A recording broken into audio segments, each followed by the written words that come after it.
Thank you so much, Zoe. I think this match is going to be exciting. At least less one-sided than our first series leg day. Boston, who went undefeated, not dropping a single game in the qualifier against Toronto Defiant, that I feel like everyone is underrating, like criminally underrating Toronto Defiant right now. I mean, this is a respectable squad, right?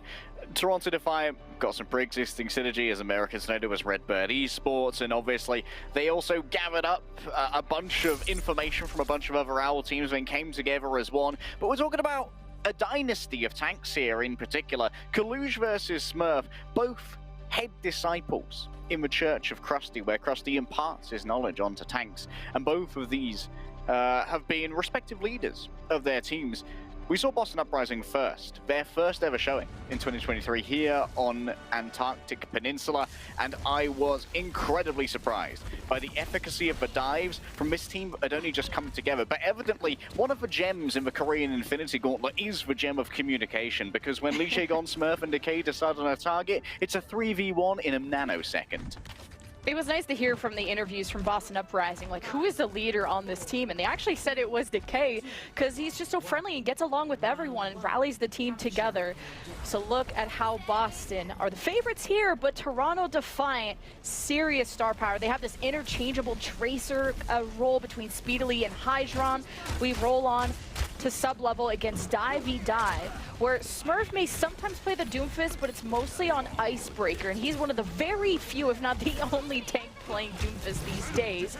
But it's the exchange of Hanzo arrows between Birdring and Hydron. Keep an eye on those random headshots that can happen, but Boston have more firm control of this high ground, which is going to be better angles for Birdring and better pathing for Decay into the backline. Kalush forced to exit early though, but Smurf and Decay both hit by an anti. This is going to cause maybe Twilight to take an unconventional angle in order to get Smurf healed up. And that will give over a little bit of space on the point for Kalush to once more retake, as Hydron and Birdring both try and hit their shots, and Hydron picks up the first duel. And that's a 5v4 for Toronto Defiant, as it was Smurf just anchoring the point to stop Toronto from capping and can't even escape. So two or three kills for Toronto Defiant bodes well for the ult charge. Yeah, that all comes down to one good nade from Ultraviolet. It forces Smurf to back off, and Kalush can take the point. Smurf has to come and recontest, and it opens up Birdring to not be able to get the healing, to be taken up by a body shot and a Storm Arrow in tandem. Hydron again! Oh, both the kills so far coming through from Hydron, and hey, you can certainly call this potentially an underdog story for the Toronto Defiant, but Hydron hears none of it. Still thinks that he is the bee's knees when it comes to the big archer. I was wondering how deep Kalush was wanting to go in that 5v4, but knowing that Hydron's playing so far back, he really just was able to build up some ult charge, dueling against Smurf, not getting any kills, but speedily. Pulse going towards Twilight, and still the splash damage is enough, and then Kalush dove from the front. Twilight pincered, as Boston only have Lucio heals to depend on in this fight, and it's just you just leave. You don't even have ults to turn this. Yeah, critically as well, Ultraviolet saves the Nano, and look at where these heals are coming from the Ana POV. It's from the back left of your screen right now. Ultraviolet is very deep into the back line, and that makes it very difficult for Decay to path safely onto that Ana, because you know that Hydron's going to be continuously peppering you, and now we have the Decay POV. Checked multiple times, but OG's playing close to UV here. Yeah, be careful of those boobs, as you got to be careful for a Nano Smurf. Lee Jae-gon's also been slept. Doesn't have the barrier yet. It's all good, but Hydron, I mean, he keeps getting these first and now second picks, killing Twilight. You barely have any heals if you're Boston, but you have to sustain off of Primal Rage. And with 80% plus for Toronto, Boston, this is a winnable fight for them. Smurf activates the Primal Rage, already gets 2 kills. Toronto are down for the count. It's just Kalush left on the point. OG is just gonna try and speed Ultraviolet forward to see if this is a salvageable fight. Kalush seems to think so, because he popped Primal and is just existing just to get to 99%. Now that all of Toronto Defiant are back, they're gonna fight this. The Yuvi's been able to return. If they can force Lee Jae-gon to use for Sound Barrier, OG gets the second one, but Speedily and Hydron get it a touch later. Oh, great dive from Toronto off the Sounder, the Nano, and more ultimates at the end of the day, including the Dragon Strike. So Toronto, good patience waiting on the reinforcements, and a turn to force Boston on their knees. I mean, the whole desk said this unanimously was going to be a Boston Uprising series, but hold on, Toronto take the first round 100-10. Oh, Decay on Control has a weird habit of saving his pulse bomb for Overwatch 3. Just like that I've noticed over a couple of Boston Uprising games. Maybe looking for a perfect pulse bomb a touch too much, or only onto a squishy rather than chunking down a tank. And Decay, I believe, only gets to throw out his pulse bomb essentially as a dying breath there on sub-level. Toronto Defiant doing some excellent rotations of contest as well, keeping Kaluj on that point and then swapping them out with Speedily long enough for Ultraviolet to come on back.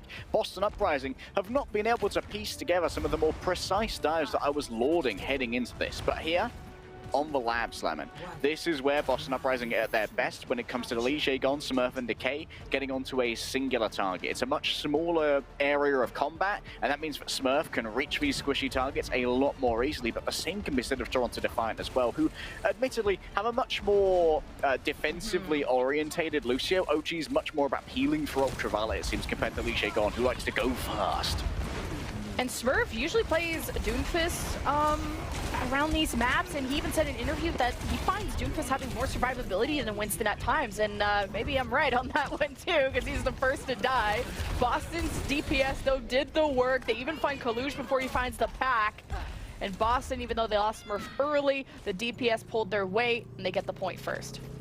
Yeah, Smurf dies early, but he goes deep enough to form a split in the Toronto Defiant so that two halves can't help each other, and Hydron ends up in a unceremonious 2v1 up against Decay, who manages to find that final blow, even after taking out Smurf as well. Now Boston Uprising, they can play from a defensive posture, which means that Decay doesn't have to invest as many blinks in setting up. You can see him down there by the Mega. Has eyes on Kaluj here, who's going to be able to potentially zap him out with the right clicks.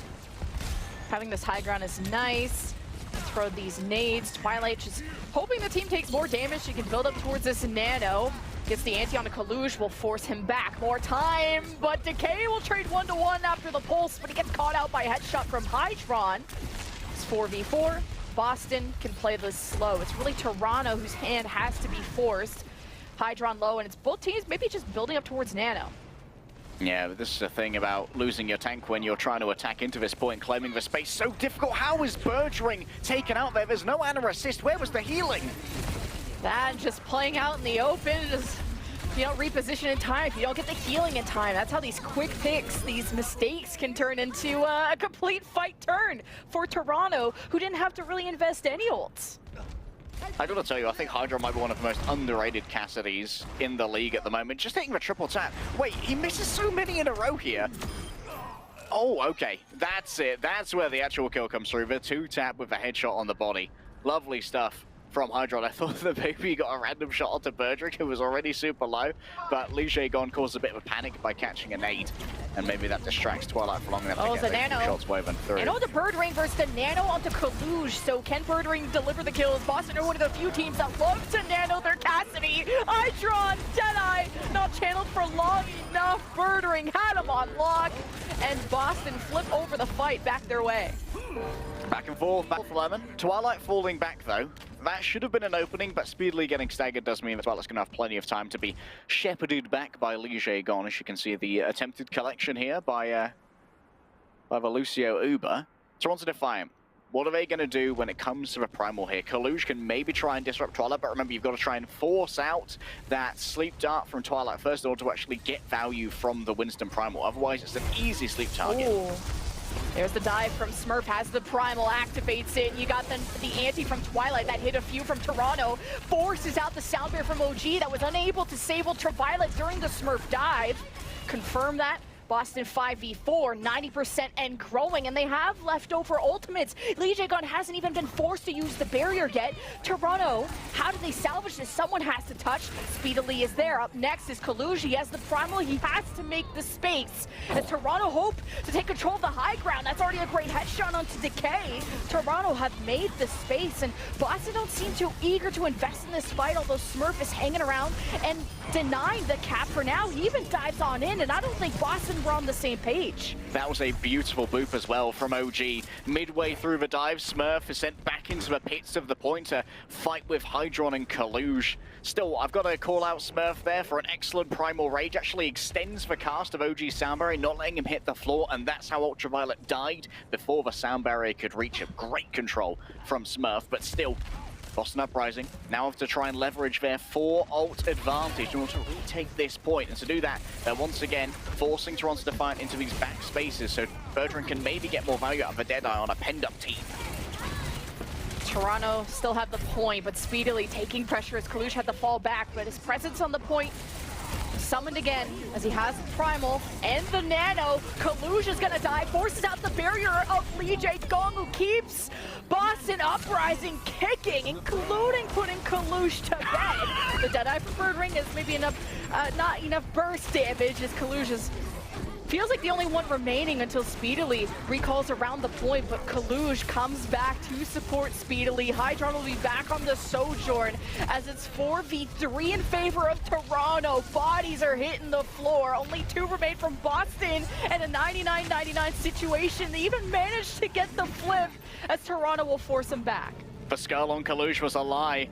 Desperate to try and take out that Nano. Winston now Boston Uprising have to come back into a point. Smurfs the one to touch first, and there's going to be a TP coming through from Twilight and Ultraviolet, who have both swapped to the Kirikos. For now, Toronto have the space. Boston trying to carve their way through, and no ultimates except OG Soundbear. This could be the nail in the coffin for the first map, and it starts with the Hydron shot. It starts with Boop and Lee Jae gone around, and Boston are so split from each other. Needs to be Decay that anchors this point. Killing Hydron's a good start, but he can't do it on his own. Toronto Defiant take the 2-0 on map 1. And I already have player of the match for you, Lemon. It's a random rail in the middle of labs, but blocked that shot onto Kalush. Birdring thought he could take out that Nano Winston, but who would win? One of the most storied hit scam players in the history of Overwatch, a world champion in Birdring, or one orange rail? The answer's an orange rail, and it might surprise you. Hydron is having a crazy performance. I mean, so many of the first picks on sub-level came from his Hanzo in particular. Even the Dragon Strike in the big ult fight that also made the space divide of the fight, caused the extra confusion. And then it's been cool to hear from Hydron's interview back in the qualifier about how him and Speedily are trading on the Tracer role, and also that Hydron has to pick up a lot more hit scan, and of course shows off the Hanzo, where you usually only see this on King's Row, but it's been cool to see Hydron truly shine and get the credit he deserves, and now on a new team. Yeah, Hydron is a mechanical demon. That much is absolutely undeniable, and certainly had a standout year last year on the Florida Mayhem. Remember, he was competing for his spot with Eggsy, and people were like, he's a roster filler. Like, Eggsy clears, sorry. And unfortunately for all the Eggsy fans, Hydron clears, actually, and now has ended up with, they've completed the American Tornado heist to get together on a team on the Toronto Defiant, and Hydron's a centerpiece of this team as an absolutely brutal duelist who can go toe-to-toe with legendary players like Decay and Birdring in order to claim his own place in the Overwatch Pantheon. Well, Toronto claim map number 1 in this best-of-5 quarterfinal to put Boston's backs against the wall. Remember, Boston haven't dropped a game in all of the qualifier, and now it's against the Toronto Defiant, who the desk weren't so confident about. But if there's anybody I know who's confident, it's Hydron after that map number 1. We're going to toss y'all to a quick break, and when we get back, we'll have Boston's map pick.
Toronto are off to a hot start after what, that 100 to 10 on sub-level, then the 100 to 99 on labs.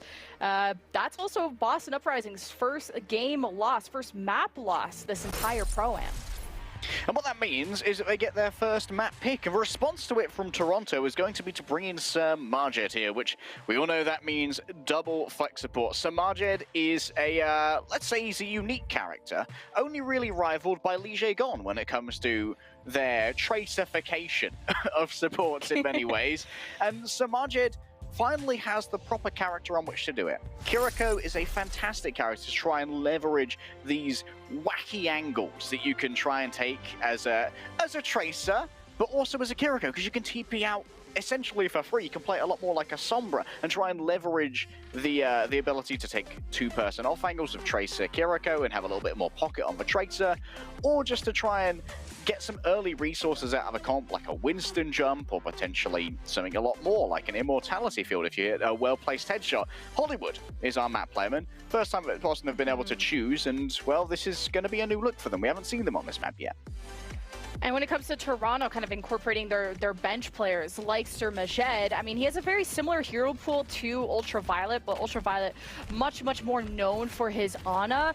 And Sir Marjed, I think, can flex either around to the Zend, the Kiriko, and we've seen this look from them time and time again, usually on hybrid maps, which would be around Kings Row and Blizzard World. We actually haven't seen Hollywood from either of these teams in the qualifier, so expecting similar comps, but the double flex you pointed out. Boston Uprising haven't I don't think they've used Striker much at all, and to have a god like that on warming the bench just tells you how stacked Boston are. They got Striker on ice, man. He's in the underground Hydra base. He's going to be thawed out one day when Boston Uprising truly need to unleash their most lethal of weapons. Toronto Defiant. They are going to be going up against Lige Gon on the Lucio, which is not the most common pick here on Hollywood. A lot of teams love to lean into the double flex here. And remember that Boston Uprising have Izzyaki on this roster as a second flex if they should want it. And Sir Marjed's already been punished by Decay. Take silly angles, win silly prizes, I guess.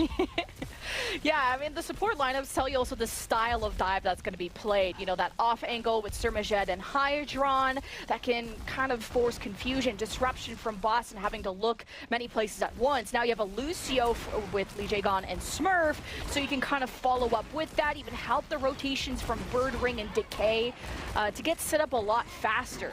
Looks like Toronto have managed their way to the top left, so although it's a slower style, it's a more lethal style when you have the Kitsune Rush. It's such a powerful ultimate to kick off these fights. Toronto, yeah, they're on the high ground, but now what? Kaluj will make the call. He forces Boston to this back corner. Now let Smurfus jump back. That might expose his backline, but Kaluj is very hesitant on when he wants to engage. Speedly coming awfully close to that first ultimate as well. And the Nano actually being built so quickly by Ultraviolet. An attempt to counter dive here, and it will mean that Kaluj gets plenty of healing from that anti, and also a point given over. It's just barely anyone has died, and Toronto got a free tick, and they're gonna go for the fight now. Nano onto Kaluj, chasing up on the high ground. Twilight hits asleep, and Smurf is wreaking havoc on the other side. And Boston will shave this time bank down almost in half, and giving away a tick, I guess, isn't a big deal after all. Lige Gon at the moment is also calling into question the overall efficacy of Kiriko as the more damaging support, currently doubling the damage of Sir Marjed. And evidently, Lige Gon might not be able to do as much critical damage and burst as the Kiriko brings to the table, but is incredibly deadly on the Lucio and can control Kaluj's leaps a lot better than Boston Uprising can. Or rather than Toronto Defiant can. And that means that Smurf is almost always going to be able to put his shield where he wants it and land on those more squishy supports because there's no boop to interrupt that. And that could force out a inopportune Suzu from Sir Marjed to avoid that burst. Well, Nano fight favored Boston, who hold on for now. Decay misses the pulse and was scared by the nade that Ultraviolet dropped at their feet. Hydron, seeing if they can catch just Decay off the high ground, dropping, but not finding much. And Toronto can't really dive or do anything without Kaluj, who I guess didn't have the moment to drop the Primal Rage. And Boston have brought this down to a minute 15 for Toronto. Ultraviolet engaged in a hint of banditry there up on the high ground, and sometimes when you get out-rotated because of Lucio speed, you find yourself in a weird position behind enemy lines. Toronto Defiant, now only a minute remaining, as you said, Lemon, and only a single tick to their name, but plenty of resource to try and force through a tight fight where Samaja can get maximum value out of a Kitsune. Kitsune rush, but Smurf almost brings a present to his own team. Good pulse from Speedily either way. Kitsune rush shown to effect, which forced out the barrier of Lee Jae-gon, but again, without that Winston, what do Boston engage off of? Lee Jae-gon is adding to his death stats, and Toronto will be capping the point. Did Smurf... I'm fairly sure Smurf had Primal when he died to that bomb. Maybe the call was that Lee Jae-gon was going to sound barrier, but I feel like that's such an unreliable counter to the Pulse Bomb, just because of the cast time. Maybe a little bit of a little brain fart. A little mental oopsie daisy from Smurf there to not be able to survive that using the Primal, but hey, what do I know? Smurf's a world champion. Collusion Smurf now will be able to duel with their anger management classes, and Twilight's been able to generate themselves yet another nano. Still, Toronto Defiant's control of the high ground here, commandeering this, means Boston Uprising are going to be a significant disadvantage of these first fights. I mean, just Toronto are at a disadvantage just time-wise with how long that took. With what, like a minute left? Now they nano Kalush, space being made. He has to enter such a small room with so much damage, and he gets anti. That won't stop him. Pins Twilight against the wall with Riz. And Toronto, I mean, they're feeling pretty good at this fight. 5v3. They could stagger Boston even more. That could be even more time on this card. They force Smurf down, who's dangerously low and does not want to pop the Primal until the fight starts. Yeah, Toronto doing a great job there of leveraging their high ground advantage by forcing Smurf to overextend into their backline while allowing Kalush easy access to Boston Uprising's own. This card continues rolling, and you can see that Hydron and Ultraviolet are slowly eclipsing all of this space. Decay needs to hit a big pulse bomb to get them off. Toronto Defiant on the high ground, but Boston not letting them be too comfortable. Going around the backside as Smurf just hopping away. Trying to Goomba stomp somebody, knocks two off. Is it something that Boston can work with, though? No, Decay's on the low ground, so is Bird Ring. Smurf had to fall back for heals, but speedily had to chase down. So Toronto in the driver's seat, quite literally. They have a Deadeye on the high ground, but Decay gets the safety just at the last second.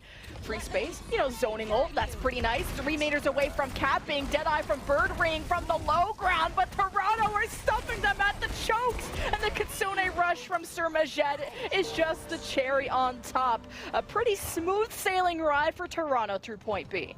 And Boston Uprising's own choice of the Hollywood map, where we were almost guaranteed to get that Winston mirror where Smurf would feel so confident, is starting to bite them a little bit. I did wonder why they didn't bring in Izzyaki to play this double flex. You can see that Samaja is trying to play duos here with Speedily. It's not the ideal CPL. I would have taken a longer one myself. Samaja could be in some danger now. Sir Majed didn't know where to go. Thought he was going towards his friends, and then, you know, Smurf pulls up. So who are your friends? Not someone you want to meet in a dark alley. But Toronto not able to have that kind of momentum push is something to keep in mind. So Decay trying to stuff this choke, just making sure there's not too much space for Kalush to make a deeper dive here, but already control of the meteorite gives plenty of cover.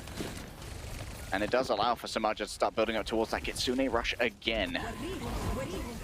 Nano trigger pulled. Smurf jumps in, assassinates Hydra on the Suzu. Not available for Sir Majed. As Ultraviolet thought that was winnable when they were down like 1 or 2. Nano's Kalush, who's now primaling. Toronto have close respawns, so they thought they could salvage this fight just off of that alone, but wasted ults by Toronto.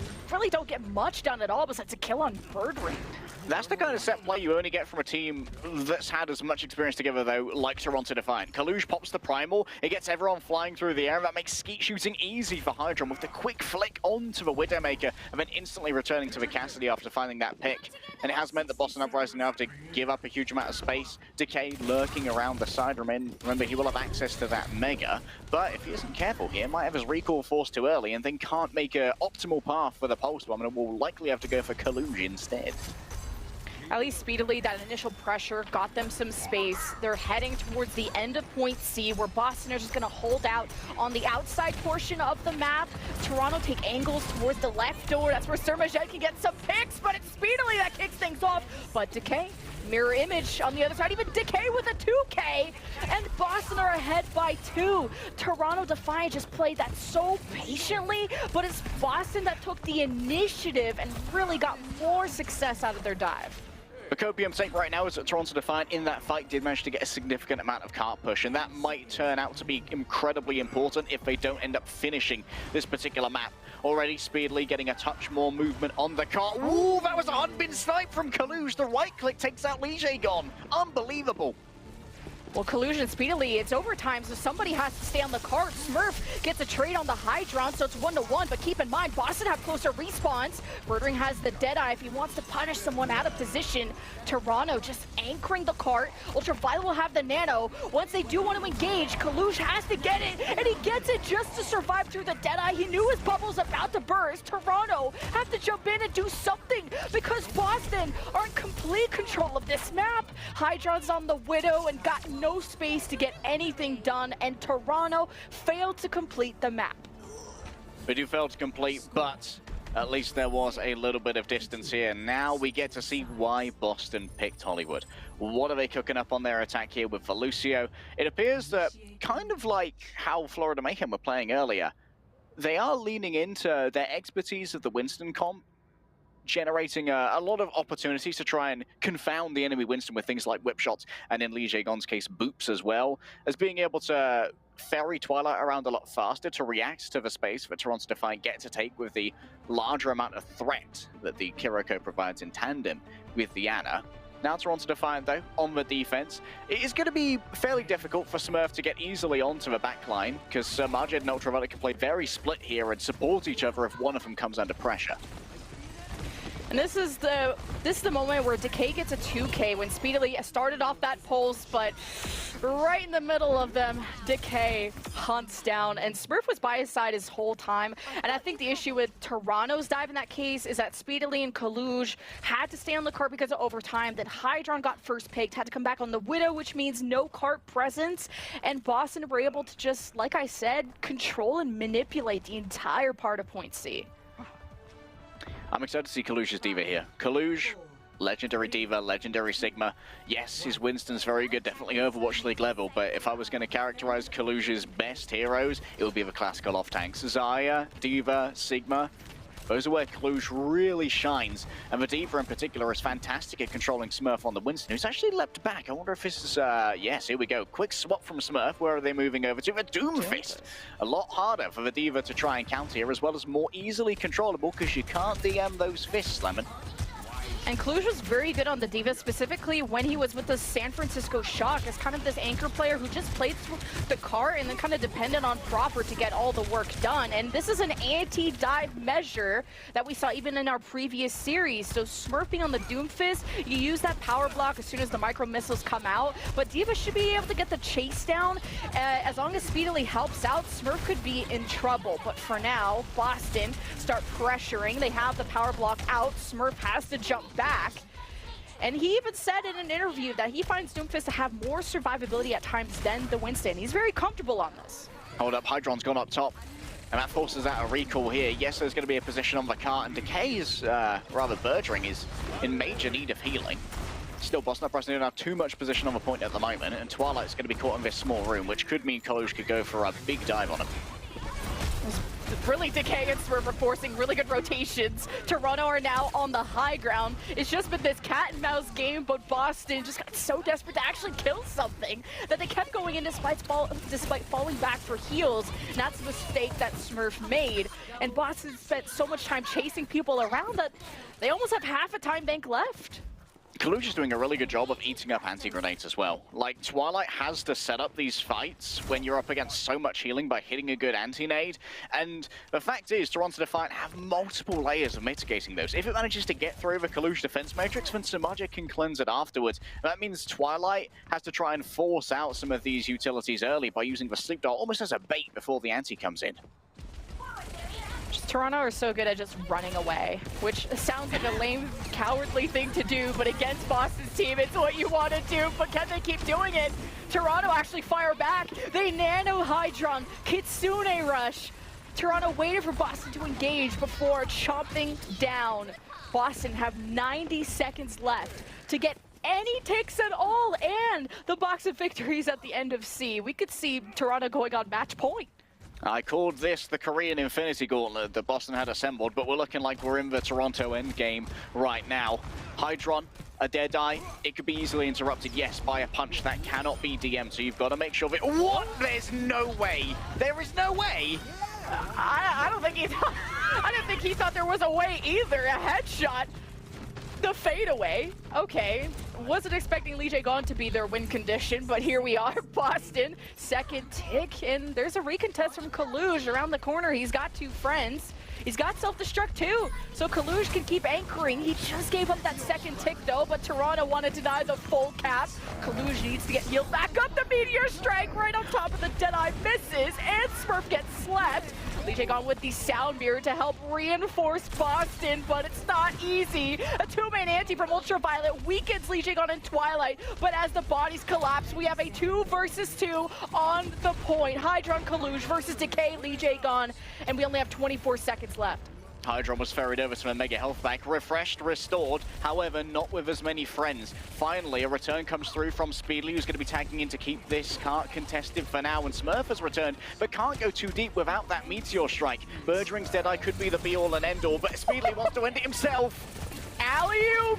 Good night, Birdering. 5-4 now for Toronto's defense, and Boston have nanoed Smurf, but can he actually kill anything? We haven't seen any lethality from Boston.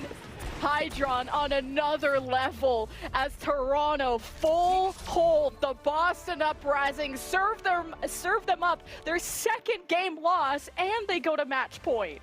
Boston Uprising finally got to choose a map, and they're going to be choosing another one. Toronto Defiant are looking hot to trot right now. I don't know what Kasaurus has been cooking up with No Hill, but there have been some spicy dreams, let me tell you, because everything is looking real clean right now for the Toronto Defiant. And hey, I think that the move away from the hybrid double flex support that every other team has embraced, including Boston on multiple occasions, it was inventive to keep Lee Jae-gon in for this instead of Izayaki, but in the end, not quite as good as bringing in the Marched season himself. Just Toronto were so good at kiting. That's all they had to do on that defense was run away. They would circle, they would fall back to the back left of the point, and then circle back around. And it felt like Smurf and friends, like I said during the cast, it was cat and mouse. But Smurf had to deal with either getting slept by Ultraviolet, the anti-nades from Ultraviolet, and on top of the lethality of the double flex that you pointed out, just Smurf, I could tell there's frustration there to just dive in deeper and deeper when he wasn't satisfied with the execution of their dives, found himself being the first one dead, and he was the one who went to Doomfist after being on the Winston, thinking that was the solution to the Diva. Yeah, it might have been a solution to the Diva, but unfortunately the Diva meant that the win conditions you get from stuff like the anti-grenade is so much more difficult to hit. We talked about the layers of defense that Toronto had against the anti-nade, and if you can shut down a big playmaker like Twilight, it means that Bergering, Smurf, and Decay have to do so much more heavy lifting with less assists available to try and generate those kills. And because you could eat so many of those nades, it also meant that there was a lot more freedom for the Suzu to respond to things like a Doomfist punch. Remember, if you Suzu someone when Doomfist is about to punch them, he actually punches through them because they become non-corporeal. And it's in no man's land without that extra shield.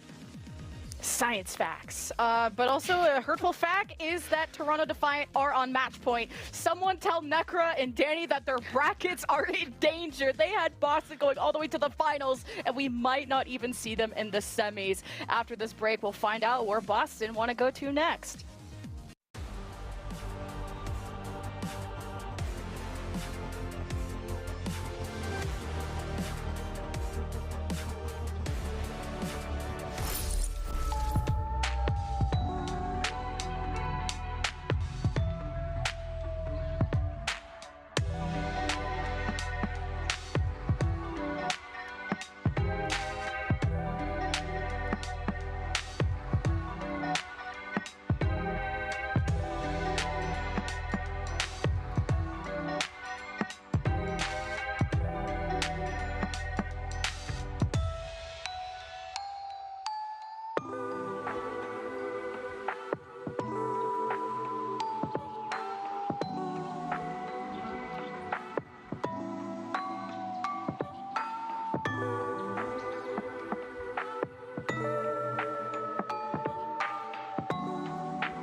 From the Toronto Mid-Fiant last season to the Toronto Defiant this season. They're on match point against what was looking like the #1 team after the qualifier. Boston Uprising are staring down the barrel of match point and possibly not even making it to the semis. Yeah, that would be a tragedy for Boston Uprising, and so they've called in the emergency reinforcements. We still haven't got Striker out of a Carbonite yet, but Izayaki has been pre-thawed in order to come in here to play the double flex support that we were expecting over on Hybrid, but they stayed in with Lee Jae-gon, and credit to Lee Jae-gon, did get the only opening on first that we really saw. On the other side, here's Toronto, bringing in Sam, who last time we saw on Esports 11 was playing the Cassidy. Yeah, and I played some Cassidy. I believe he played maybe some Hanzo on King's Row against the NYXL, but it feels like just like Sam in last season when he was on the Shock, he's riding the bench, but he's that flex player you can depend on to really fill the gaps within a team. Back when he was, you know, the S9mm from Contenders, the Genji, the Echo, he could really play anything, even maybe some Tracer. We'll have to step up big as we go to Havana up next, where we got to see Havana in our last series, and we saw a lot of Widow on the defense, not as much favored on the offense, maybe even some double flanker with the Tracer Sombra could be on the menu. Yeah, this offers Toronto so many different looks here, but at the same time, if you play the snipers, you've got to go up against Birdring, who is a legendary Widowmaker in his own right. We saw an interview with Birdring before the season, or rather before his first match in the Pro-Am, where he said that he wanted to be the best hit scan in the league in 2023. He wanted to be unquestionable. And Boston Uprising here, we haven't seen too much of the Birdring Sombra. In fact, Birdring was on a team with Guard, the London Spitfire, in 2019. Guard was one of the real harbingers of Sombra messes with Element Mystic, and one of the people who really led the way for Doha and Sparkle being some other users of that strategy elsewhere as well. Toronto Defiant here, they are very happy to potentially be offered this Sigma duel. I think they are probably counting their lucky stars that Boston Uprising have taken them to Havana, because this is where Kaluj is able to shine even more. He's shown off Winston, he's won. He's shown off the Diva, he's won, and now he's going to show off for Sigma. Can he win this one too? And Kaluj, in his last interview, proclaimed himself to be the best Sigma in the league, and even the best ball. So he's very confident on this, so much so that they've recruited the Zen in the Baptiste. Hyper Poke is Birdring, dinked in the head by Hydron. Remember, the Widow positioning is going to favor the defense, a lot more options. Hydron can play this far forward at the arches, can fall back towards the sign, but it's how are Boston going to make him feel uncomfortable while not running the Winston is not going to be part of it, so it's up to Decay to go on the hunt. Here's an interesting dynamic for this Widowmaker duel as well. If Birdring gets given the Discord Orb, then Hydron doesn't have to charge his headshot as much to actually kill Birdring, and that could be a critical juncture in being able to actually hit that shot first. Oh, I like that. Izayaki's helping the dive with Decay, but it's a 1-to-1 trade. So far, Hydron now starts diffing on the defense. Birdring just can't seem to find a position that Hydron doesn't already know is coming. But Boston maybe gets some space because there's not as much of a contest from Kaluj yet. Boston get around the corner, but you need Birdring to pull his weight against Hydron or swap to something like a Sombra to help Decay on these dives.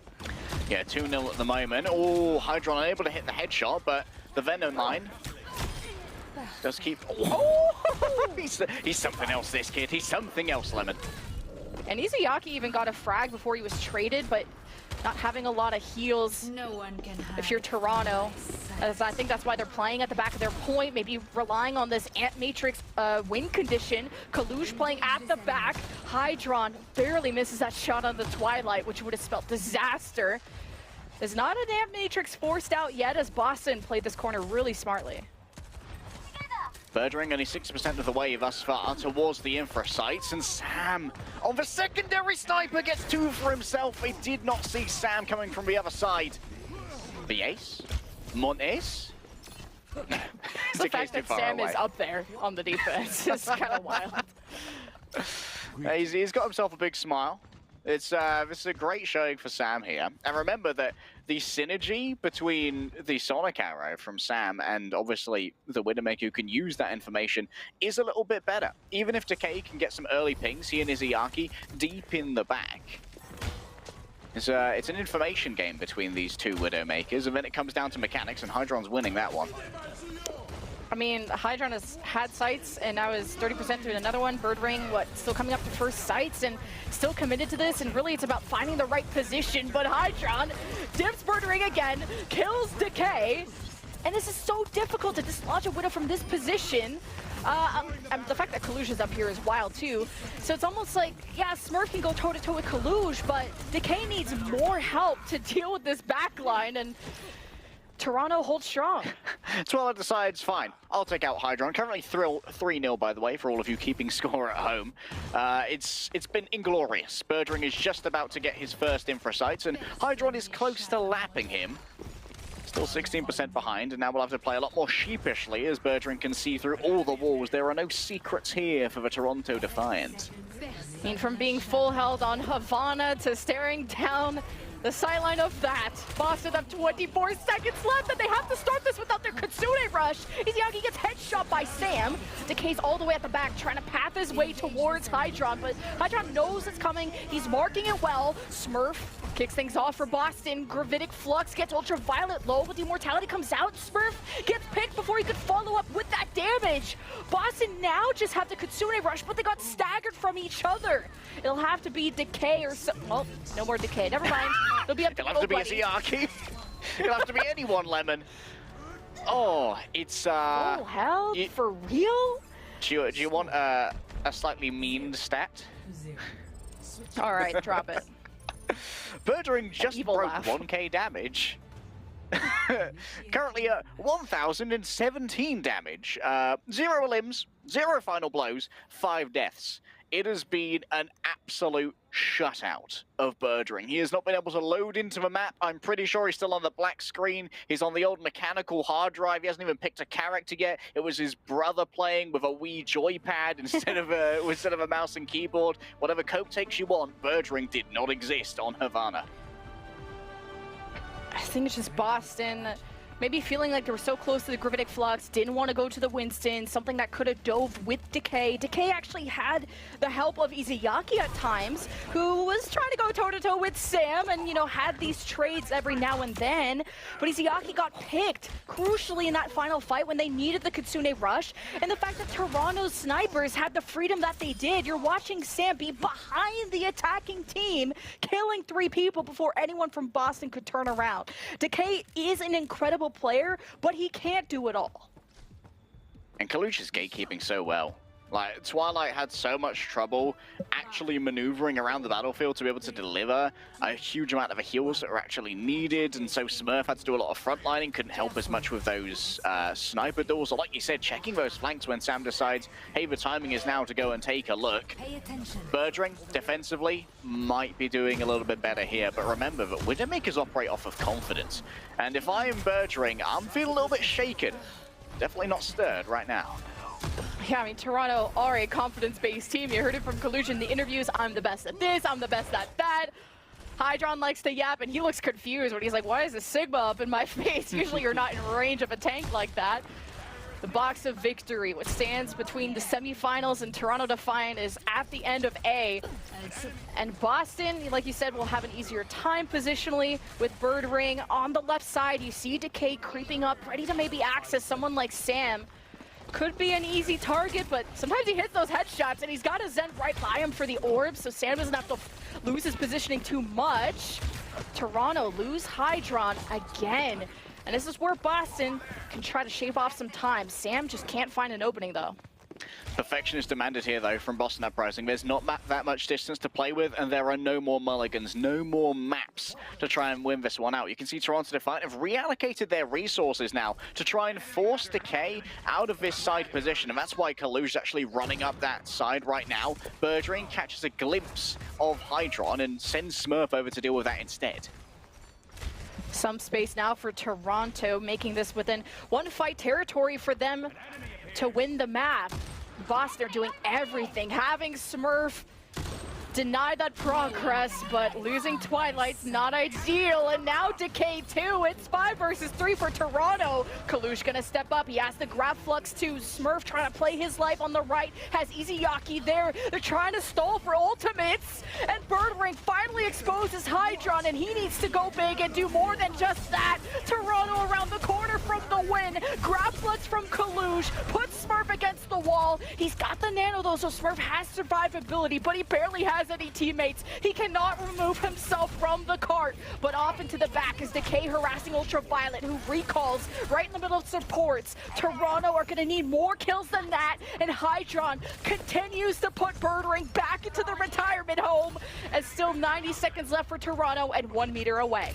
Decay for Secret Agent in the back. Needs to try and hit this bottom onto somebody. At the moment, Sam's going to be the primary target. The pulse bomb misses, and Ultraviolet almost drops down on top of it, but survival at the moment on the mind as Kaluj elsewhere uses the Immortality Field, and Izayaki has to return to the fray. Hold Transcendence to counter the Gravitic Flux. Toronto maybe think this is winnable despite losing Hydron early, and now Ultraviolet. Birdring showing his stuff on the defense, and we needed him to. What's Sermajed doing up there? Either way, Toronto not in a healthy position to keep this going. It got so damn close though, 55 seconds left. Now this is the Birdring that I've come to expect on the Widowmaker.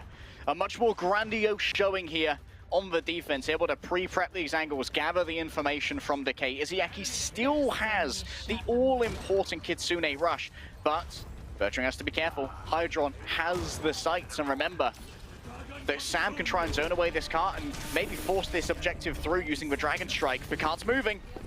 Yeah, the Dragon Strike forces Smurf off the cart a little bit, but you got the Kitsune Rush from the defense. Boston firing back, forcing Toronto around the corner. So Ultraviolet is actually up on the sign with Amp Matrix. I wonder if he's going to want to solo this or maybe help Sam overwhelm Smurf.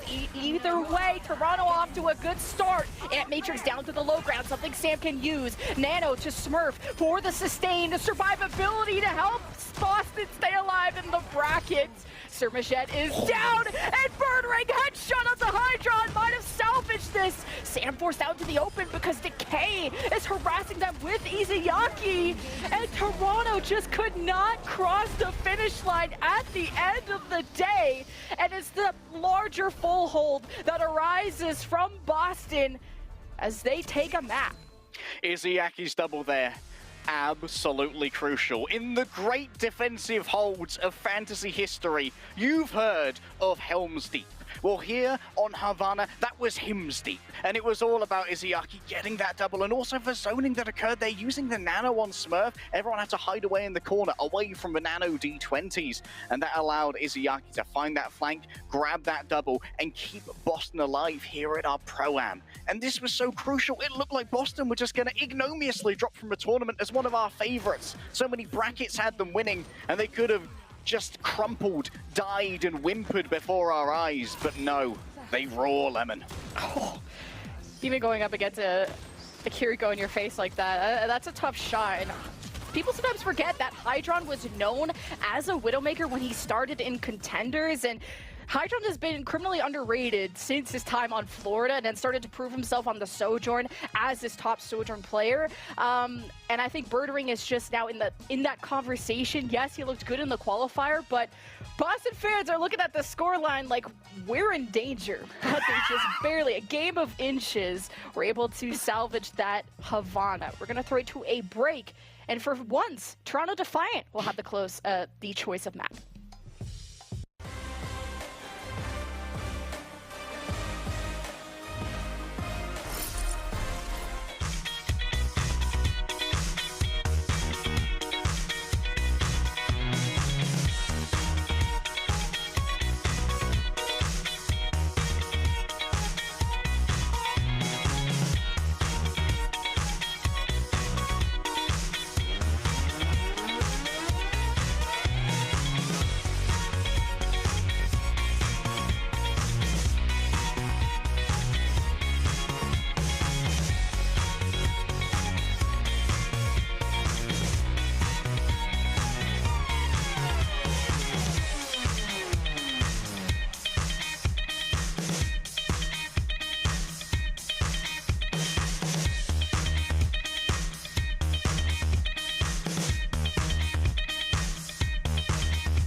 a back and forth on Havana. I mean, everyone thought Boston were going to be out on that 3-0 with how short that push was, but Toronto just pushed it shorter. Yeah, a very worrying and hyperventilating laden time for many Boston fans, who have actually managed to take us to a 4th map in this series without winning a point so far. So that in itself is a rather unique way to go forward in the series. But now we head over to push, and the dynamics are going to be different. We're going to leave behind in the dust the double flex support that was so prevalent for Toronto Defiant, and now OG is returning. It feels like Control and Escort, or rather Push, very similar in that you want to get as many fights out as possible because of how much the bot needs to move, and so teams opt into the Lucio more often than not for a little bit more map control and the speed to get to those fights a little bit faster. That's why OG's in. And that's why Speedily is in 2 over Sam, who did a fantastic job earlier on. We go and look at Boston Uprising, who bring Lee Jae-gon back in for some more Lucio action. So expecting a more fast-paced Boston Uprising dive, as you already pointed out. And our next map, chosen by Toronto for the first time this series, will be Coliseo. After in the qualifier, when one of their few losses to the Outlaws, they went to Esperanza and found out the hard way that that is not their push map.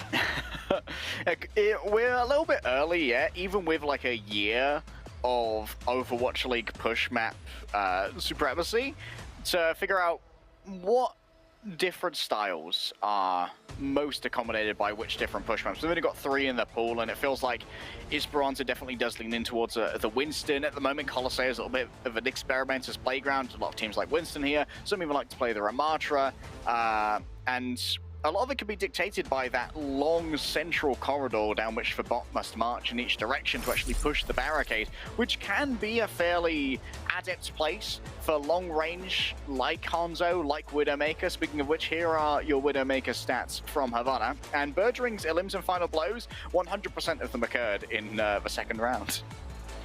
I know Bergering's stats look really good here. I do think it was a game of inches in terms of how the Sigmas, Kaluge and Smurf operated around the payload when they had a head start in the fights, when they had won the fight.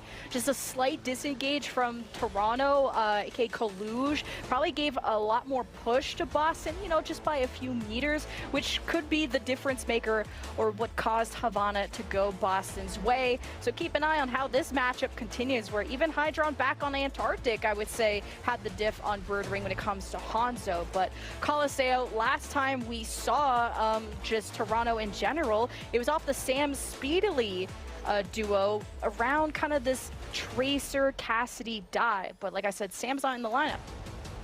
Yeah, the Sam Cassidy has been left at home for now. Sam's going to instead just be flexing on that Hanzo whenever he does come in, I do imagine. Up next, of course, as we've discussed before, Coliseo.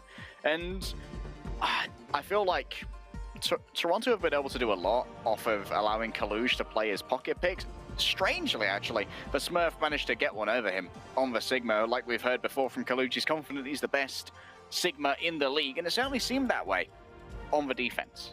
On the attack, Smurf obviously had some excellent sight lines that Twilight could have used. Twilight's positioning, by the way, in that complete map was sublime. Very disciplined to stay with the mega health back, and Toronto Defiant could do nothing to dislodge Twilight from that little corner, able to pocket Smurf for years and years and years. Well, Boston have just never played a push map because no team has taken a game off of them to even go to a map 3 push from the qualifier. So this will be a new experience for this roster. Birdering hovering over the Sojourn. This was an early experimental ranged hit scan that he liked, as just having that extra mobility to jump away from a dive is something he liked, and Boston liked him so much they nanoed him, but that won't be an option with the Lucio Kiriko setup for Boston. Okay, and the Sojourn as well. We've seen Bergering's actually very good at Sojourn. We saw it on Control, I believe, the first time Boston Uprising ever played. It was on Icebreaker. Antarctic. Yeah, Antarctic Peninsula's Icebreaker.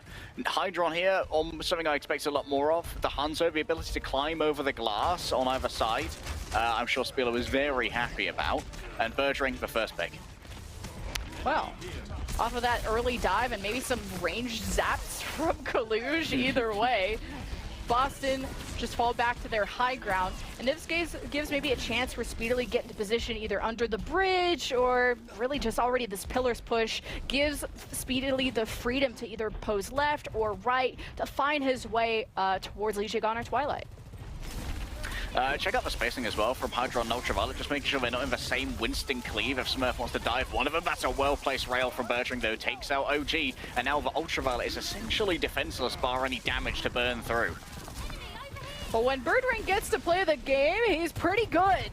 But still a 22-meter push for Toronto is one of the starts. Still got 9 minutes, and we're coming up to some ultimates. The Nano from Ultraviolet, because they took so much damage, it's going to be the fight initiator for Kaluj once he gets that. But it's who are you diving after? Probably Bertring if you can force the jump through Speedily first, ideally. But the Speedily follow-up is what matters for Toronto's dive. Waiting for Boston to act first is interesting. Kaluj still gets nanoed at the end of the day as Bertring used this jump to get to the high ground, so he had no escape maneuver against Toronto. Exactly right, Lemon. No escape, and honestly, I called out London for it earlier, and Boston Uprising are not above it. Poor fight planning to have Bertring engage with that jump when there was no way to peel a counter dive from Kaluj, especially with a nano. Lijiang's boot was not forthcoming, either was busy defending Twilight or was on the cart getting some additional push, and now Toronto Defiant once more are able to get a little bit more distance and start exacerbating their lead. Yeah, 35-10 for Toronto. Having controlled, ooh, barely dodging the pulse. Decay still on the hunt, and he has access to the mini. Has to dodge the sleep, trying to blink around it, but man, Decay's got the attention of everyone and could not get away. Boston's so unhealthy in this situation. Despite using a Kitsune Rush, it doesn't look like they're able to kill much at all, and that's probably due to the disruption of Kaluj's Primal. They're being absolutely eviscerated here by Boston Uprising. Hydra, I think, maybe trying to cut off disengagement routes using that Dragon Strike, but also stopping anyone from coming in towards that door to help out. Twilight coming in from the back, maybe unnoted thus far, but everyone's going to be able to... Ooh, Bertring's dead again! Tempo sound beer from OG, and then second sound beer from Lijiang, not able to save Bertring. You trade it, though, 1-1. Twilight slept! What a play by Ultraviolet! Toronto in a good position to keep this going as long as they can deal with Smurf. Decay removed from the picture, and Boston really don't have the resources to support Smurf on his adventures, so Toronto gained control back of the bot. They only have 3 up, so they'll have to wait. Bertring about to get this ultimate. Actually, this is 3.5 minutes to get the ultimate. It's not been an ideal series for Bertring, I'll tell you that. Maybe a little bit cold today, but hey, the longer the series goes on, the warmer he's going to get, and that could be some danger for Toronto Defiant. Still, Ultraviolet now with a nano once again onto Kaluj. We need to make sure Bertring doesn't repeat the same mistake of using that slide early, because that's the escape mechanism that Kaluj is looking for. Yeah, you have more mobility on Sojourn, but with all the nerfs, it takes so much time to get charged, to have that lethal blow, and it feels like Kaluj is hiding away, but hiding no longer. He emerges with the nano, stomps Twilight. Might have even caught him on the teleport, just could not get away. Even wherever Decay was would have been a teleport target, but Toronto, successful dive again as they're back in control.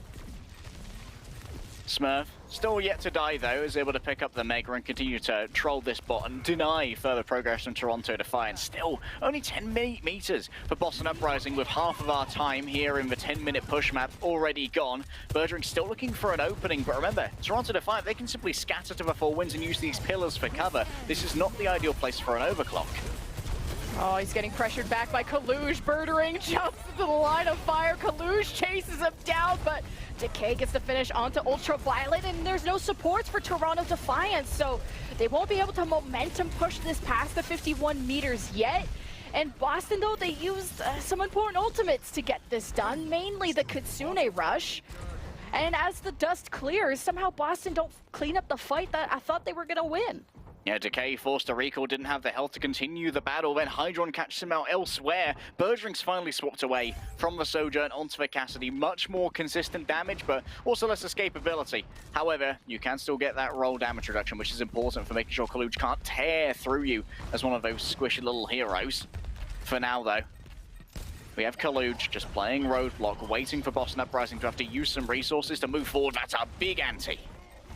Yeah, OG Speedily will have to wait for a moment. Boston take more real estate as a cause. Ultraviolet, Nano's Kaluge goes back. Lijic on the sound bear hits everyone. Twilight alive for now. He needed the support, and then Twilight rewards it with a sleep onto Kaluge. Man, Ultraviolet gets crunched by Decay. Both Ana's removed, limited heals left, but Primal from Smurf is all the survivability Boston needs, because what they really do need is more meters on this bot. With 4 minutes left, they only have 12. But finally, some good push could be coming in. It's an expensive fight, but one that needs to happen. Finally, we're seeing Decay following Smurf's cause a little bit more. Boston Uprising's dives today have not been as characteristically perfect as we saw them earlier in the Pro-Am, where maybe teams are a little bit less well scrimmed in reacting to these. A well-placed Anti does keep Lijic on and Smurf at bay, and it's only about 20 more meters that are gained off the back of that fight win before, once again, Boston Uprising are into the gulag of this central corridor. Just feels like Toronto are so proactive. Smurf just jumped back after he got anti-healed by Ultraviolet. Nano from Twilight. Smurf comes back with a vengeance! Finds Ultraviolet pushed forward, and thanks to Decay, gets to finish on the Hydron 2, 5 versus 3. Boston should be chasing these stagger kills if they can. They have to deal with Decay, who also stole the bot during that fight. Precious seconds taken away from Boston. Big brain move there from Speedily. It might actually be incredibly important in terms of mitigating the potential to take the lead here from Toronto Defiant. They can stay on the cart for a while using Kaluge's Primal Rage, but ideally here you want to be using that to take out Twilight and separate him from the slower team as Birdring. Nice angle. Kaluge's already so low and forced to leap out. That's even more distance, but no more resources used. For Primal, not forced. This is the fight for the lead. Will it be Boston overtaking Toronto with 2.5 minutes left? Birdring trying to play as safe as he can. Speedily in the thick of it, misses the pulse, but comfortable on the high ground. Ready to drop down, see if he can catch Birdring. Get a kill on Decay. Even going after Twilight. I mean, Speedily has so many targets, and Kaluge makes the call, dives after Birdring, forces out the roll, but the Lijic on Soundbear came in too late. It hits 3, but Boston can still salvage this. Twilight is gone, barely any heals for Boston, and this was for the lead. Toronto comfortable, especially with closer respawns. Boston just have to finish this out. Primal Rage 2, Smurf will break out. Ultraviolet gone, which means limited heals for Toronto unless OG wants to commit the sound barrier. Boston getting some meterage on his, tried to get some closer respawns too, but Smurf is getting tossed to Jupiter.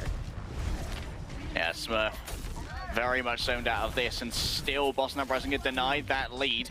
Is there a hostage in the back over here? Is that what I'm seeing? It's Lijic gone. He's still in the back. Ultraviolet's in danger. What is he cooking? Deadeye. From Hydron, Nano to Birdring. Boston tried to counter the dive of Toronto and are successful. Speedily doesn't want to get staggered. Maybe wants to take one with him, but couldn't throw the pulse. And Boston take that fight finally after a minute later. Should be able to get a lead from this. At the most important moment, the Birdring mechanics emerge, and now Toronto Defiant, they can no longer afford to play this passive and slow playstyle because they've lost the lead. They need to win multiple fights in a row. And if Boston Uprising can get the checkpoint here as well, it may be curtains and a map 5 on the horizon for Toronto Defiant. Just the Nano onto Birdring is what really gave Boston a good kick in these fights. Speedily trying to kick the backline. Pulse bomb doesn't connect. Birdring punishes Kaluge again. That's all Boston have been trying to do these past couple of fights. Not dive back, but clap back.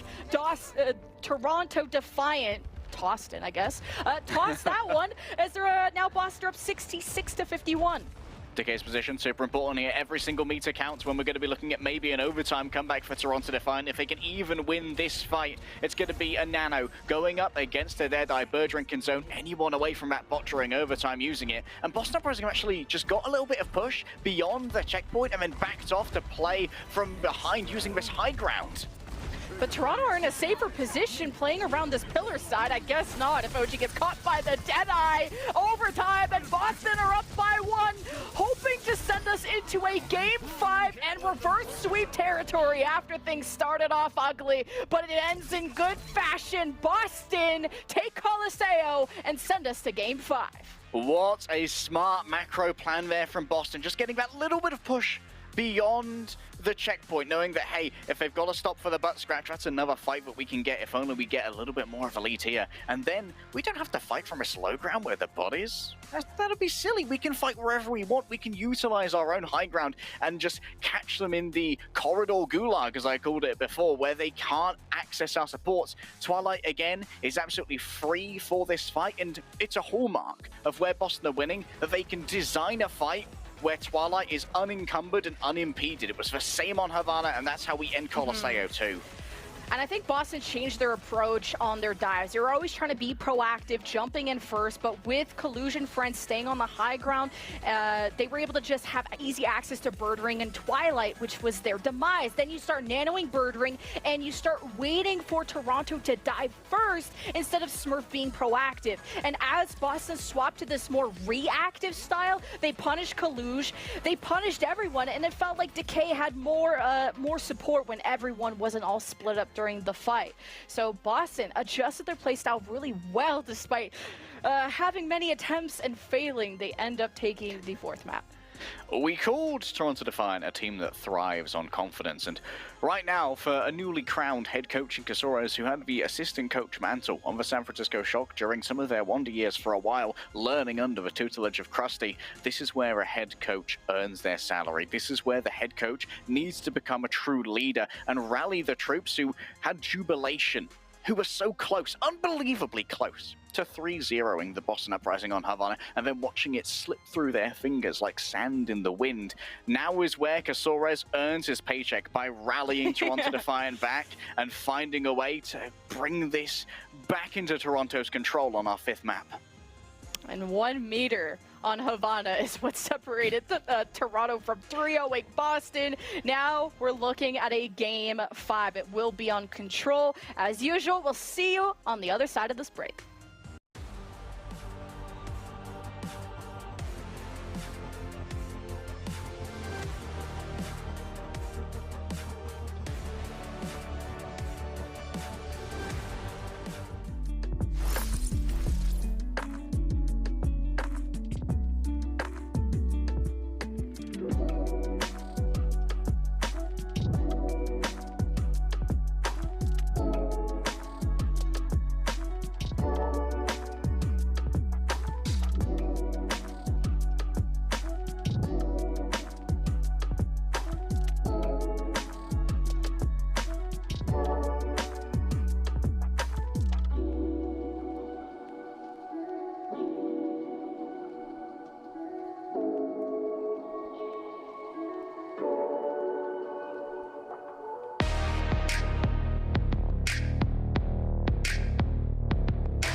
Well, the Toronto Defiant Storm was here in the first 2 maps, but they looking pretty dead right now. I mean, we're in reverse sweep territory like that. Oh, yeah. It's it's a little bit of a mental breaker. Hopefully they've hired a legacy Mercy main to mass res the team back up. Hopefully Casores bucked up everybody, gave them the big old speech that the head coaches are known for: leadership and perseverance. It's not about how well you can carry that energy into the next map after you've just won. It's about how well you can pick your team up when they are down. Lijiang Tower is going to be where we culminate this unbelievable series and perhaps see the Korean Infinity Gauntlet of Boston Uprising complete a reverse sweep. And we saw this map from Boston, I believe, when they faced Team Wisp earlier on in the qualifier. And it went all the way to round 3, surprisingly, with just a loss on the Gardens round. And it was a lot of around their Winston dive. But what's interesting, if we do go to a rush-style map, like a control center, is that Smurf prefers the Ramatra and Kalush prefers the Reinhardt. They might be kicking off on the rush already here on the Toronto side. Wouldn't be surprised to see Hydron swap on over to the Symmetra. The Symmetra was actually one of Hydron's preferred picks on American Tornado, much to the chagrin of many people who get tilted playing against the Sim. And obviously has a permanent place here on Lijiang Tower for quick access to the points and making sure that Kalush can just get in there and start bashing as soon as he'd like. Smurf can't do much interference here. And now, Toronto Defiant, they're dug in on the point. I wouldn't be surprised to see Boston Uprising actually do a quick compositional swap-up if they think they have some better ideas. But for the moment, they want to stick it through with the Winston. Yeah, it'll be important for Decay and how he solidifies these angles, trying to get behind, going through the coast side. Birdring should definitely just play this main market, support Smurf on entry. Because you can't really go too crazy with just the rolls of the Cassidy, but as Boston dive in deep, just Smurf takes so much damage early. Decay recalls back, and Birdring didn't have enough impact on the front side of things, so Toronto will cap first for now. Okay, credit to Twilight, he's hitting some 6 set nades right now, but unfortunately, while hitting those 6 set nades, he doesn't have the LOS he needs to actually help out in the fight afterwards. Smurf has swapped over once more to the Doomfist. It was an ignominious appearance for the Doomfist earlier. Here we go, Twilight setting up once again. Look at these sick angs. Yeah, just Smurf on the Doomfist is still worrying considering how Hollywood went. Although Ultraviolet's not on the Ana, I wonder if that swap would come out in response, but Smurf has barely survived throughout this. Jumping in, jumping out. Has to be an LOS of Twilight at all times too, who wants to support Birdring on the main courtyard side, so it's going to be tricky for Boston to really pull Toronto out of this. All right, here's that ramp that you mentioned, usually coming out on Control Center, but Toronto Defiant, they want to force Boston Uprising to get down and dirty in a brawl where Speedly and Hydron can really leverage some of their pocket hero picks like the Mei and the Symmetra. This is a fight that Smurf on paper can't really win. So much slowing will come out of Speedly, and the damage out of Hydron will be unbelievable once that beam gets charged up. Decay and Birdring are going to have to create an opening using a good pick. Yeah, shield management is going to be really important for Kalush, because usually Ramatra can burn through that, but Kalush is having the time to fall back behind these turrets, and then Boston break on in. They've nanoed Smurf, OG sound barriers, all the ultimates from Toronto come out, the Blizzard, and even the Photon barrier. This is just so much for Boston to deal with when all they did was invest a nano onto Smurf. 85% plus though for Toronto. Final fight coming up. I like that wall there from Hydron though. Cuts off the less mobile Twilight from being able to heal Smurf when he's actually trying to extract value from Banano. He's got to go deep and got to start meleeing, but that means he's behind the Photon barrier and Twilight can't give over the heals. Ultraviolet now can hold anyone at bay using the amplification matrix while Kaluj is ready for a slam. Oh, Lijiang needs to drop this barrier. Smurf gets it just before he dies, but not having Twilight in this fight is going to be detrimental. Unless Decay could find the kills quickly enough, he pulls his Ultraviolet past the Immortality, but Kaluj is a brick wall on the front lines. That's 100-0. But keep in mind, Boston had to swap their comp up so many times, they were going to be at an ultimate disadvantage throughout that. Boston Uprising really hoping right now that they do not see Control Center. Because if... Okay. This gives Boston Uprising another chance. Now they can try and force the dive mirror, because while the Symmetra does have its uses here, it's not quite as good as Night Market, which provides a lot more holistic coverage. As we look at OG popping off on the Lucia. Yeah, this was just when Smurf got nanoed and he was by himself because Toronto used like 3 ults that fight. OG even gets the boop on the Lee Jaegon, who's obviously there to support Smurf. But yeah, we go to Gardens, and keep in mind, this was a round that Boston lost to Team Wisp. So we'll see if they're feeling more coordinated this time around with kind of this min-map control for Boston, forcing Toronto into that back corner. That's a dangerous area for them to be in, with Lee Jaegon looking for boops, with antis from Twilight flying in. And there it is, Boston with a clean fight after just manipulating such good positioning from Toronto. Decay just donned the invisibility cloak in that back corner, was absolutely unregarded. Do not perceive me. He was in a quantum state between there and not, and Toronto Defiant, when they observed it, they fixed it in a non-observable state. Oh my. Excellent shepherding from Smurf, using that early leap. However, he did pay for it with his life. Did allow Twilight to use that set nade, though, and it feels like Twilight's got an absolute Rolodex of these set nade spots on Lijiang Tower.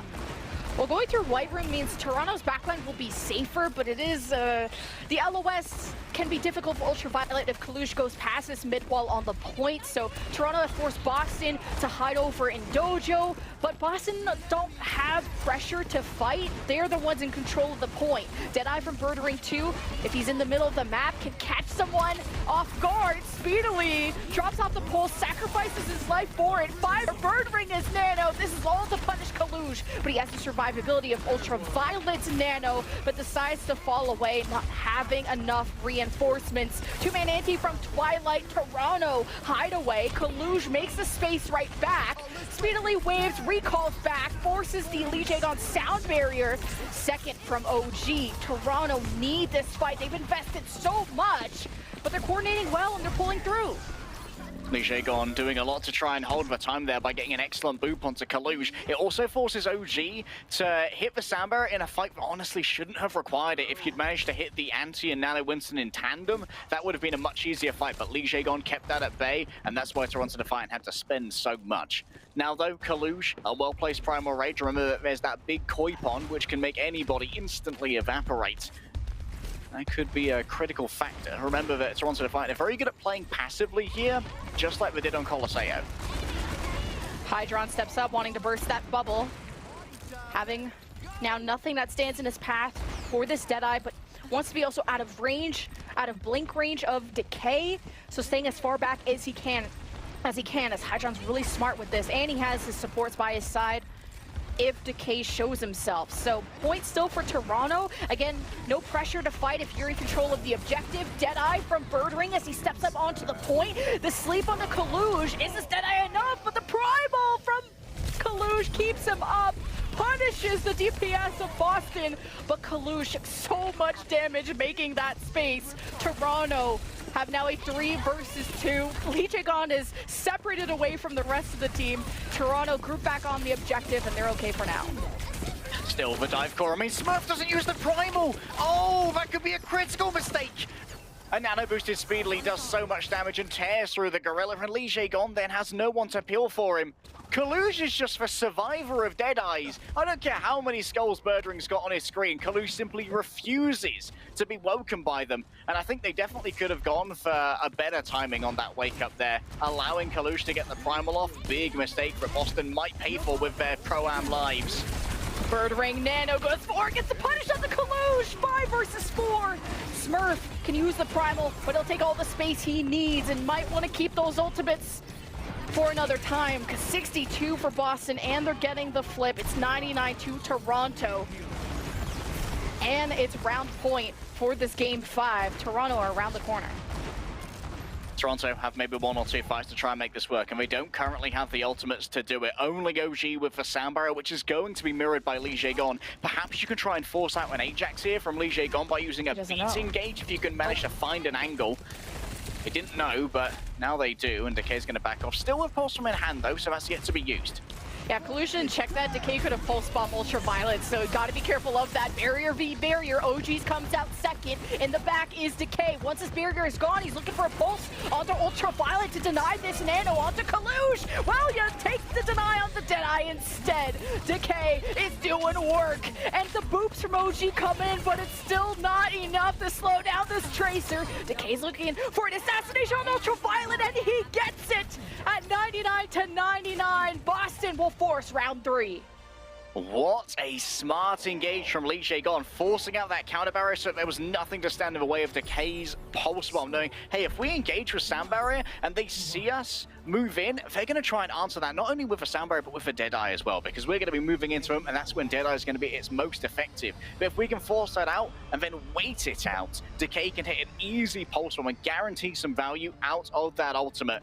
Oh no.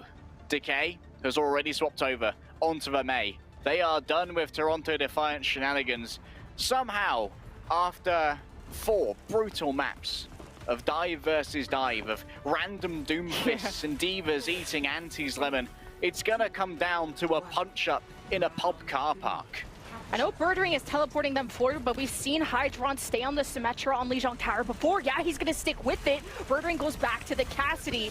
Keep in mind how the Symmetra builds up DPS as the fight goes on. They're actually walling off Decay from going back to his team. What a boop from OG. 2 kills for Toronto and the first cap as well. And we talked about the pre-existing synergy of this American Tornado, Redbirds all around our roster. Toronto Defiant have had this composition in their back pocket for years, Lemon. When you and I were casting contenders, we were watching them do this over on Lijiang Tower. Boston Uprising, they're going to have to answer this quickly, and with Birdring playing the Cassidy, you got to try and find a way to negotiate around Kalusha's shield to actually deliver that damage before Hydron can get charged up. Toronto staying in the middle of the point, playing around this pillar side. Got to be careful who decides to take angles away from Kalusha's shield, because Decay can find these headshots and can be scary. Baywall pinches Kalush. He's got a shield, so he's fine for now. And I guess the turrets stop Lee Jae-gon from going on Lee Jae-gon adventures. 5 versus 3. Toronto Defiant bulldoze the rest of the Boston Uprising. And the Symmetra is so good against the Ram because the block is mono-directional, and you can get around that so easily by using the teleport on Symmetra when the rest of your team is in front of him, or by using the turrets, because they strike you from the back, and then you're not going to be turning around your block to block the damage from a single turret, but that also slows you and leaves you without much recourse to all the damage. Toronto Defiant are halfway to their victory, halfway to their semi-finals as they hit 55% on this final round of Lijiang Tower, and Hydron stands ready with the wall to raise as well to cut off Twilight from supporting Smurf. Twilight has the nano. He usually likes to give this to Smurf, just like he did on Night Market, but the Mei wall and also the Blizzard from Decay right on the point. Counter Blizzard from Speedily. No one can do anything, but they got the protection of Hydron's Photon Barrier. Smurf is nanoed. Annihilation activated. But it's getting, all of that damage is getting blocked up by the Photon Barrier and Kalusha's shield. Boston got nothing done, and they don't have Decay. Smurf wishes he was here, though. Gets pinned up against the wall. Kalush plays so well off of Speedily, 90% plus. The Brooms looking like they're gonna remain in the closet. OG won't be here, though, to use that sound barrier. Somebody has to touch for Boston. Those turrets from Hydron, too, are on the server side. Boston have to have Lee Jae-gon there. He will spark the overtime. Sound barrier, Deadeye, available for Boston. Final fight. Not wanting to go out this way. Not 100-0. Not again. Toronto have to shatter, have to play against this smart. They give up the point for free, as Smurf is now on the Reinhardt of all things. Instead, they want to manufacture a perfect fight. Kalush rolling in with an amplification matrix behind him. So much damage can come on through, and they've got Boston pinned into the corner. Kalush can hit the big slam if he dares to look through the shield of the enemy. Ooh, the ice block timing good there from Decay. Sound barrier from Lee Jae-gon, also by OG. Kalush is slept. The Mei walls from Decay are so good at splitting up Toronto, who just have to win this fight, and it's working out. They chase, they hunt, and it's Boston that were the prey all along. Toronto Defiant go to the semifinals. Smurf is slain here by Kalush in the pantheon of tanks who served under Krusty in the dynasty of the San Francisco Shock. Kalush says, I was never the emergency substitution. I was the upgrade. What a series, though. Credit to Boston. Not giving up, starting off 0-2, their first game losses, having to figure out what even is a map pick. We've never had to do this before. Boston were the clear favorites coming in, the entire desk, even had them going all the way as winning the whole tournament to being out in the quarterfinals against a team that some people said Toronto were in the top 4, some people just underrated them. But Hydron, I mean, he was a superstar this match and made Birdring sweat for it. I loved watching both of these guys go toe-to-toe.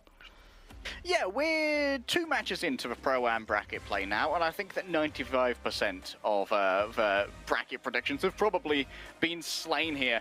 But, Lemon, we've got to celebrate those who have slew those brackets, and of course, someone's hitting a bunch more shots than everyone else. Our player of the match is the one and only Hydron. And to credit Liz, it's not Hydron, it's Hydron, because the Hanzo getting first picks on Antarctic, a huge win condition for them. I'm trying to remember all of these maps. It's been a while, Lemon. I know, but the Widow match 2 on Havana, he looked really good on defense. I think it was more of a question of meterage between the 2 Sigmas that gave Toronto the loss in that case. Hydron able to hold his own on Hollywood against the Doomfist, chasing him around. Hydron was the guy, a true MVP in this series. No matter who's on the other side of the pitch, Hydron is confident. It has been such a showing, and against legends of the game like Decay and Birdring, Birdring's got a title under his belt. Decay has been so close so many times. Hydron, like I alluded to at the beginning of this series, he was kind of the understudy last year of Eggsy. People thought that Hydron might just be there to fill a roster, but over the year, Hydron flourished into an amazing Sojourn player. But this year, with Sojourn being a little bit weaker, post-nerfs, it's time to show what Hydron can really do. Whether it's on the Widowmaker, the Cassidy, or the Tracer, this guy is a hit scan legend. No, the brackets are in shambles. Maybe Reddit in shambles. It was almost reverse sweep too. Glad it kept everyone at the edge of their seat. So your first semifinal has been decided. Florida versus the Toronto Defiant. But we have another semifinal to figure out. The 2 next quarterfinals up next: Houston Outlaws, San Francisco Shock, Atlanta Reign, and the Los Angeles Gladiators. Who knows how those will turn up? We've already had an upset this early, but top 8 will be top 4 at the end of today. We'll send it to a break, though, so we can hear from the Watchpoint desk.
There we go. Toronto Defiant said it best. This is a no reverse sweep zone.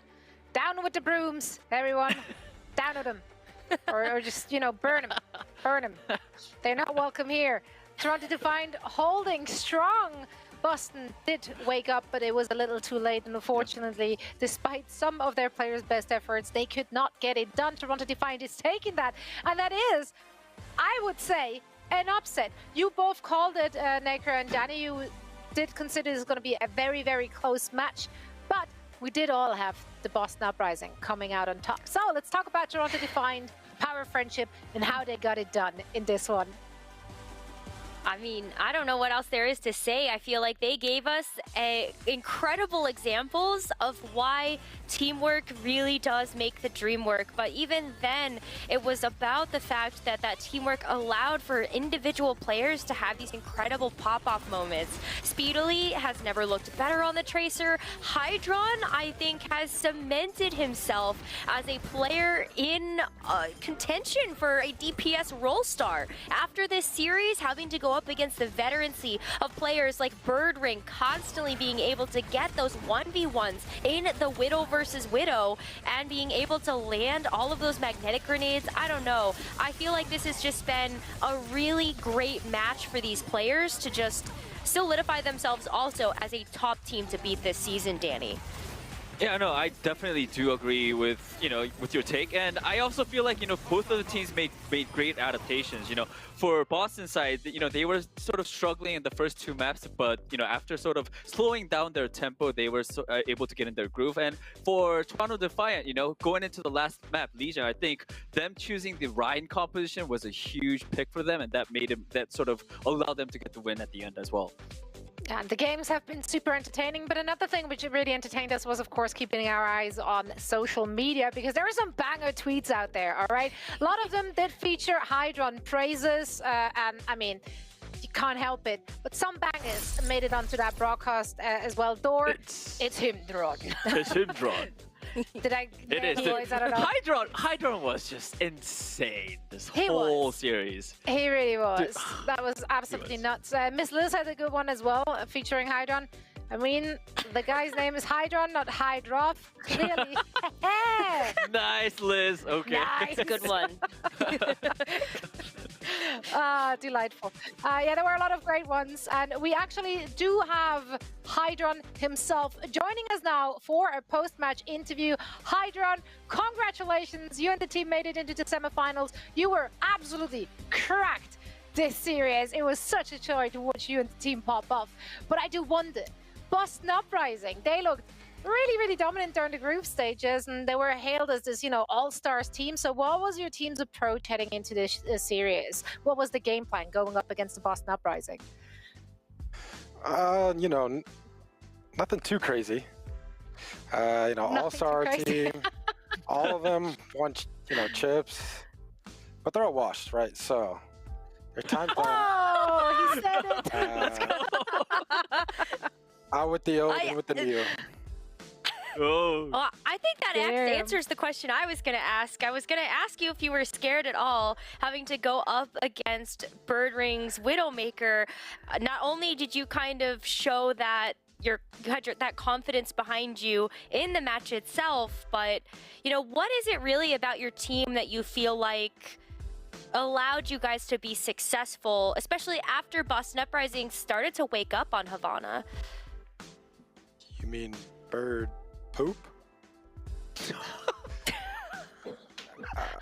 Oh, blimey. Everybody was just hard trolling. Like, attack, I just hard trolled. I got so greedy. Oh, perfect. That was it, though. Oh, so it was you. you No, were it just literally like, was me. All right, Hydron, I had 4K more damage than him. He had no kills. Bird poo. All right.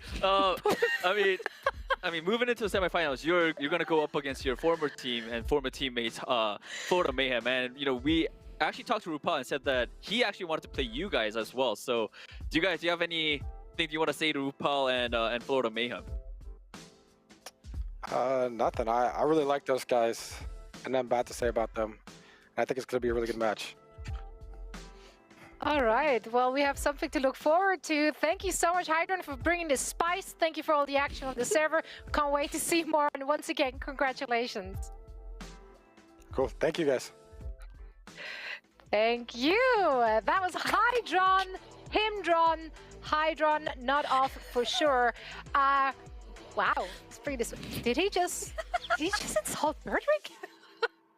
That was a great smack talk. I enjoyed that a lot. So I didn't even know how to react to it. I was like, the audacity. But also, you know, like he talks the talk, but they walk the walk as well, and that's what you want to see. Now, we do have more action coming your way today, of course. So let's once more take a look at where we at in our bracket. Defiant will go up against the Mayhem. Absolutely horrendous color combination will come true. Pink and red. I absolutely hate it. Thanks. Now we do have 2 more matches which need to be played out to determine the second semi-final pairing. San Francisco Shock will go up against the Houston Outlaws next. Shock looking mightily shaky in the group stage. That's surprising a lot of people because, you know, we just have a lot of expectations on a championship franchise like that. Do I want to even ask, were they tested? Yeah, they were pushed to their limits, and we didn't expect that. Yeah, we definitely did it. And, you know, because they were struggling a bit when we first saw them in the Pro-Am because, you know, they were playing from Korea. They had a little bit of a ping issue. And aside from that, when we talked to Finn, he did mention that, you know, because they're not in a team house, I think that, like, the fact that they couldn't really work on their team synergy and their coordination was a big, you know, sort of thing that they needed to work on. So those things were some of the things that San Francisco Shock wanted to really fix. And, you know, they had a week off or week to sort of prepare for the quarterfinals. So we'll see what changes they had if they really sort of, you know, had the time to fix everything that they wanted to fix. I think it's a big question for them. Yeah, I think that's something that we're really going to